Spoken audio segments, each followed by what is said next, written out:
It's Christmas! That is right.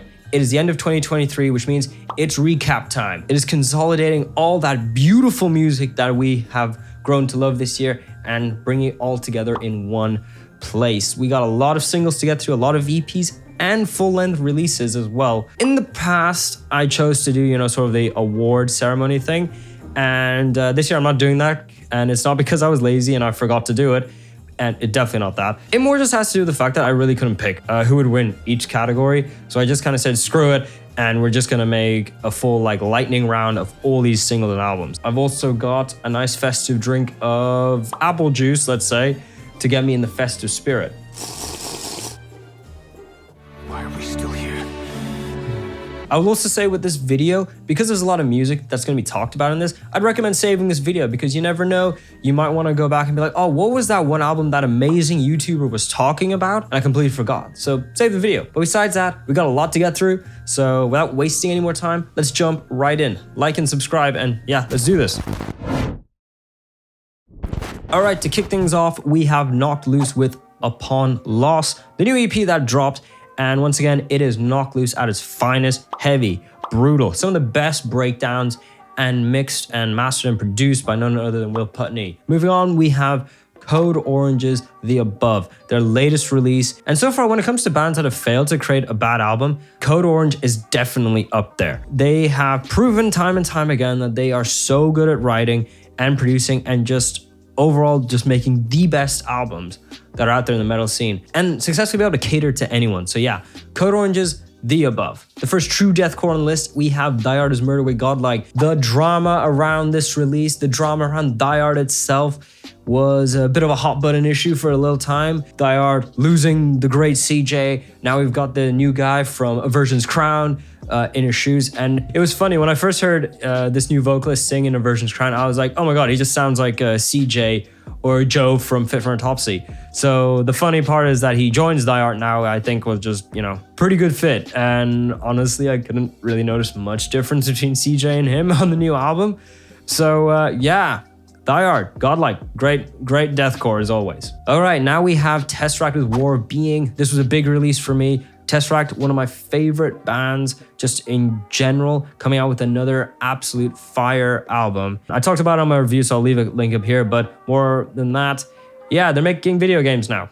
And this was their sort of go into video games. So I might link down below the Kickstarter if you want to go fund Tesseract's new VR video game. If they make video games as good as they do their music, then we're gonna be in for quite the treat. Sticking to the djent genre, we have none other than the P5 release. Djent is not a genre by none other than Periphery. So Periphery once again coming in hot with one of the biggest djent releases of the year. You know what it is.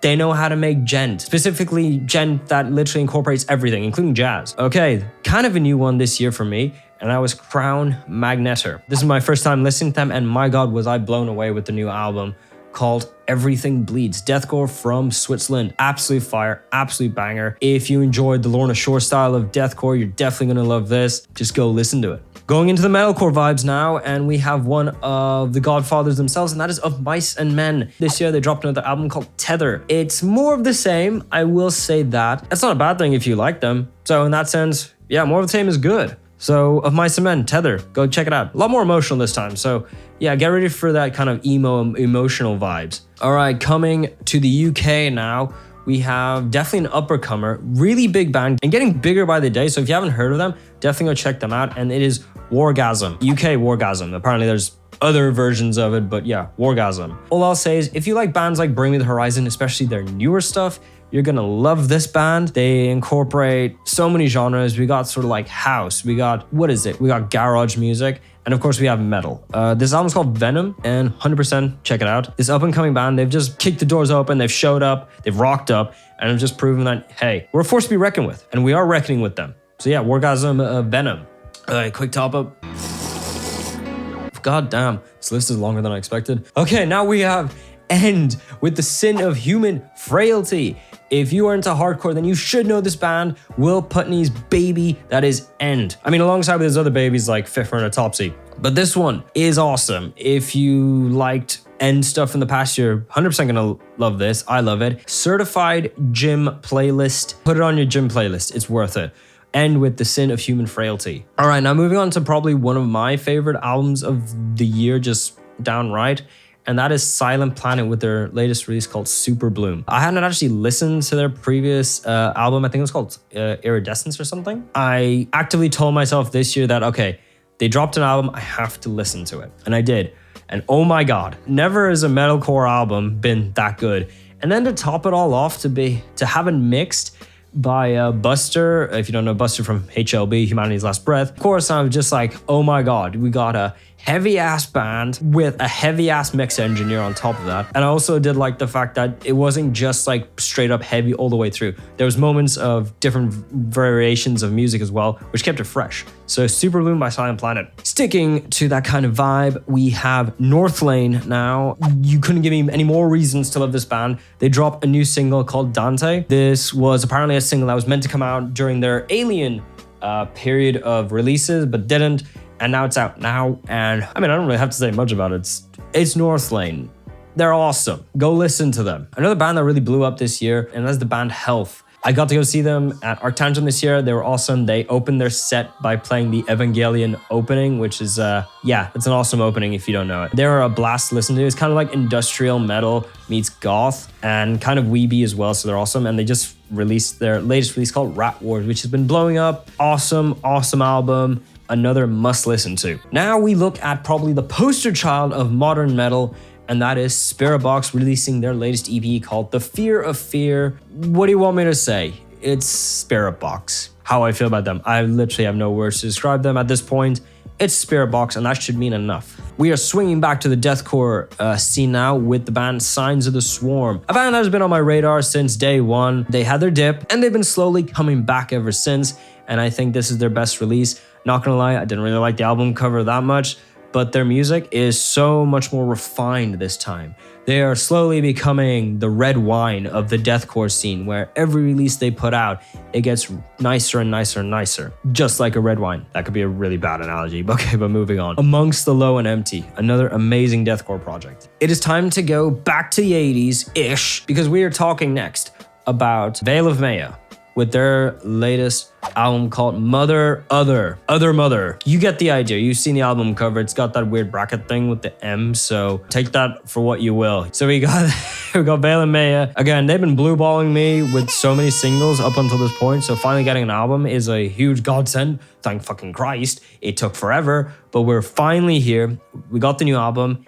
It's amazing. The mix is here and there, but overall, it's still an absolutely solid album. If you've known Veil of Maya in the past, you know you're going to be in for some awesome djent/metalcore. Now we go to a band that have honestly gone back to form in the best way possible, and that is Make Them Suffer. I really enjoyed Make Them Suffer when they first came out with their earlier stuff.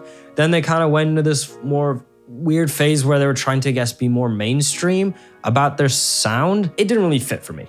I thought it was, trying to be too mainstream. And now with this latest EP, or two singles, I think The Ghost in Me and I can't remember the other name, Doom Switch, have proven that they can still make some of the heaviest music in the metal scene to date. They also have a new vocalist and keyboard player, Alex, who is absolutely amazing, suits the band so well, and it's just a perfect fit. It's just getting that perfect fit, that right shoe size, that just, it's so good. All right, now we have a very big release that happened this year, and that was the 20th anniversary of Meteora by Linkin Park. I honestly don't have much to say about this, so I won't. So a couple of years back, this band was given the coveted Metal Roast Award for the best metalcore album of the year. If I was to create the award again this year, I'd probably give it to them again this year. And that is, of course, Inventanime with Heavener. This is another band that just fails to make a bad album. I've enjoyed every one of their releases since day one. I thought their last album, Graveview, couldn't be beat. And it was beaten by themselves. So it's not really a loss, it's a win. So yeah, Inventanime with Heavener, another absolutely amazing album. And I think it won like most of the awards on the r/metalcore subreddit. So yeah, awesome. All right, it's breakdown time because we got Distant with their album Heritage. My boys are Distant. coming in hot with another album. And honestly, I wasn't expecting it because I thought they just put out an album. These guys are never on break, I'll say that much. And once again, they come out with a hot fucking album. It is fire, it is heavy, it is brutal. I didn't think they could get any more heavier than Aeons of Oblivion, but they did. And they also put out their latest, I guess, collaborative single called Argent. I think it was called Justice, Argent Justice. Yeah, it was Argent Justice, which saw the band now having 13 vocalists. So a bit of a jump from 5 to 13. And it just makes me think, where do we go from here? 5 to 13, that's a +8. So you know what? I'm throwing the gauntlet down. I want to see a minimum of 25 vocalists on the next one. 20 to 25. I think that's a good number. Come on, Distant, you know at least that many people, surely. This is Apple Juice, man. I don't know what it is, but it just hits different. Okay, this next band I wasn't aware of, but it actually got my number 1 on my Apple Music recap. And I didn't even realize, but yeah. This is Bury Tomorrow with their album The Seventh Son. Similar to Make Them Suffer, they got a new keyboardist. Actually, they added a keyboard player, and now they have a new vocalist because their previous one left. Great album. It's not breaking any new ground. And I'll be honest, the new vocalist does sound a bit too mainstream. Mainstream in the sense like he doesn't have as unique of a voice as the previous one did. But it is still an amazing album, hence why, got my, it was top of my Apple Music recap. So it's still a fire album. Go listen to it. It's a great blend of metalcore, like every aspect of metalcore. So I'd 100% recommend it. So this next one, big one, and that is Architects with their latest single called Seeing Red. And all I'll say is, he said black, which means it's a 10 out of 10. Okay, we're getting back to the deep, dark world of heaviness because we have HLB, or Humanity's Last Breath for you people who don't know, and their album called Ashen, the latest release. I'll say some of the best writing that has come out of that HLB camp. Buster killing it, Kale killing it, making the heaviest music possible, outdoing what they did before, because I'll be honest, their previous album, that was definitely... wasn't a dud, but it was definitely their weakest release. But this album comes out of the gate swinging. It is awesome.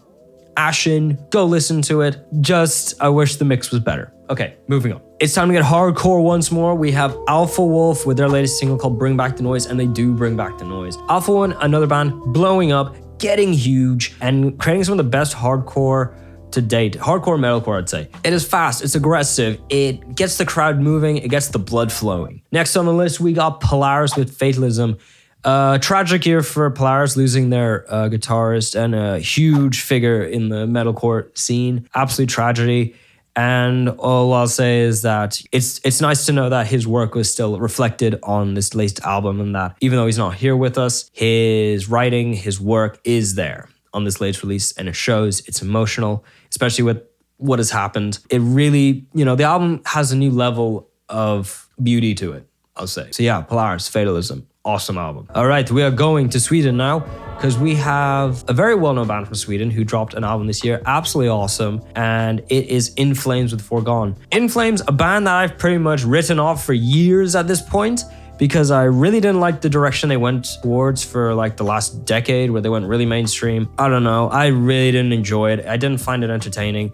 It was just, I don't know, more boring. And I get it, they wanted to get a bigger audience that wasn't just people like in the very niche areas. But still, I didn't like it. But this year, they dropped Foregone. They got a new guitarist, and it really felt like they went back to the roots. They went back to the reason why people really liked them. And it shows that it's heavy, it's powerful. It's going back to that mellow death feel that Sweden is very well known for. Inflames has come back. They've come back to their roots, and I love it. We're gonna finish off this list. We got 3 more, and the next is Gideon with More Pain, More Gain. Hardcore, it's hardcore, and it's very good hardcore. Yeah, so there you go, it's Gideon. Another big release this year, and I guess the anticipation for new album, we have Bring Me the Horizon with Amen, the single that dropped. It was my personal favorite single, probably because it was the heaviest. And it was, I think, the first time, probably not, but I think it is the first time that they got a rapper, and not just like a random rapper, but an actual rapper, Lil Uzi Vert, who actually had a pretty sick verse.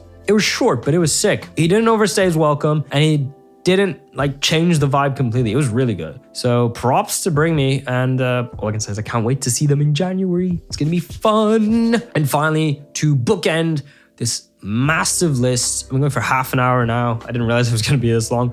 we have Cattle Decapitation with Terracite. If you know this channel, you know I love Cattle Decapitation. I think they're one of the best death metal bands, just period. They have such a strong message, and yes, it can come off as vulgar, the message, but I still think their message is so awesome, and their music is awesome as well. All right, that ends the list. That was a long goddamn list, but as I said, I couldn't really figure out which ones would be the best, so I just made this humongous list. So give me some credit for that, okay? I'm giving you more music suggestions than I would have usually. I'm gonna have a song by each artist linked down below in the description if you want to go check for yourself which ones you liked, which ones you didn't like, or any that piqued your interest. So keep that in mind. Thank you for another great year of YouTube. 2023, I know I have not uploaded much this year. It's just been really busy. Haven't been getting around to it. But I hope this list makes you realize I'm still been listening to a lot of metal. I will continue to listen to a lot of metal. And when I do get time, I will talk about it. I like talking about metal. There's not many occasions I get to do that in the real life. And all I'll say is I hope you guys all have an amazing holiday. Be kind to one another. And yeah, I'll see you in the new year of 2024. Hope you enjoyed this video. Stay hydrated. And of course, I'll see you soon. Bye.